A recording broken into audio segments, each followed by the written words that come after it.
Viena no zīmēm, ka pavasaris ir sācies, ir, kad priežu mežā ieraugi tīta ar lielumu visveidīgu putnu, kas izdod saudabīgas skaņas, pozē un ir visai agresīvi noskaņots. Jā, runa ir par medni, un eksotiski ir ne tikai paši putni. Pavisam drīz Latvijas mežos sāksies arī medņu riesta laiks. Tā ir tāda īpaša šīs sugas uzvedības forma, kad viņi lasās vienkopus pavasarī. Jau februārī viņi stingri sadala savas teritorijas.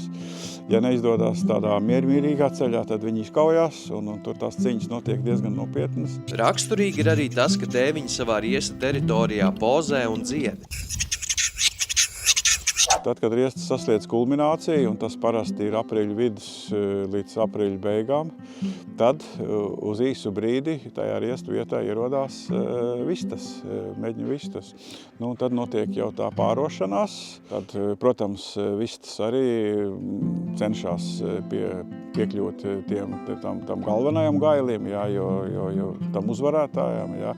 Bet bieži vien gadās arī, ka kamēr galvenie gaļi kaujās, tikmēr tie mazāk svarīgie tiek pie vistām. Riesta laikā būtisks ir miers, tāpēc Latvijā riesta vietas ir labi apzināts, un no marta sākuma līdz māja beigām šo teritoriju tuvumā mežsaimnieciskie darbi netiek veikti.